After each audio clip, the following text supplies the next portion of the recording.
The U.S. economy opened 2026 on better footing, with the latest jobs report showing employers added 130,000 jobs in January, and the unemployment rate edged down to 4.3% from 4.4% in December, a stronger than expected result for last month. But the data also had newly revised figures that paint an even weaker picture of last year's performance. The U.S. economy added just 181,000 net jobs last year, about 400,000 fewer than initially reported, and far from the 1.4 million jobs added in 2024. This all comes as some corporations like Amazon and UPS are announcing tens of thousands of layoffs. To break down all these numbers and what it all means for the U.S. economy, we're joined now by Harry Holzer, a professor of public policy at Georgetown University.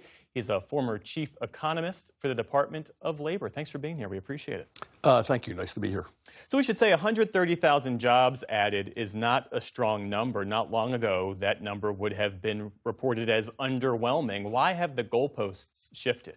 Well, because job growth all of last year was so weak. So compared to a lot of the weakness we saw in 2025, 130,000 is a pretty good number.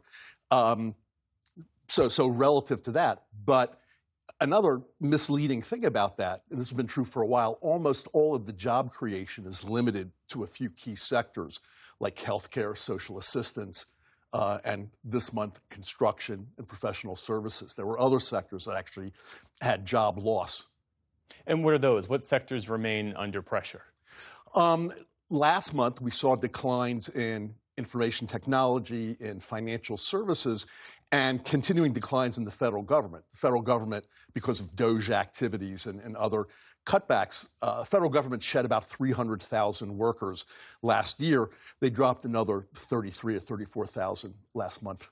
And the revisions to last year's numbers are also striking. Just 181,000 jobs were added in 2025. That's about 14% of the gains that we saw in 2024. What does that say about the underlying strength of the economy? Well, the economy weakened in 2025. There was so much uncertainty. The policy environment was so chaotic. Tariffs and immigration cuts and things like that. I think employers faced less consumer demand in the market, and they just had so much uncertainty about what was going to happen month to month that they cut way back. Of course, the other factor was less immigrants, fewer immigrants coming into the market, and therefore fewer workers available for being hired. And there's been a surge in corporate layoffs, as we mentioned. The global outplacement firm Challenger, Gray & Christmas released a report that said layoffs were 118% higher compared with January of 2025. What kind of warning sign does that send? Or is this a normalization after pandemic-era overexpansion? I think for the tech sector, for companies like Amazon, some of it is normalization, and that's been going on for a few years already. But some of it is they've invested very heavily in AI with the idea that that's going to save them on labor costs, and they want to start seeing the returns on that investment. So they're announcing some cutbacks.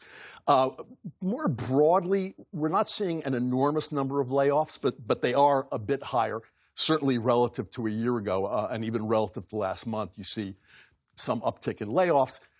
Most of the decline has been new hiring rather than layoffs, but it's something to keep an eye on. Yeah. You could argue we're not in a recession, but for a lot of workers and Americans generally, it might feel like one. Claudia Sahm, the former Fed economist, she noted that the 181,000 jobs you mentioned earlier in an economy of 158 million is basically nothing. And then you have the Fed governor, Chris Waller, he's a Trump appointee. He mentioned in his dissent that the recent payroll gains do not remotely look like a healthy labor market. Is this a cyclical cooling, or is something more structural happening beneath the surface here? We're not sure yet. And that's why, from one month to the next, we keep watching the numbers closely. I think both of those comments are basically accurate. It's just very, very little new hiring going on for the reasons that I've already said, because businesses face so much uncertainty. There was a drop-off in consumer demand. Normally, when new hiring drops that much, you see the unemployment rate go up by more than this small uptick to 4.3%. There, again, the drop-off in immigration means the labor force is shrinking as well. fewer new workers are entering the labor market to find jobs. So the good news there is that unemployment doesn't go up that much. The bad news is that causes other problems for the labor market, less GDP growth, perhaps more inflation, things like that. Over the long term, our pool of scientific talent will drop if immigrants are scared to come here. So there's a pretty big downside for that as well. Harry Holzer, thanks so much for sharing your insights. Thank you.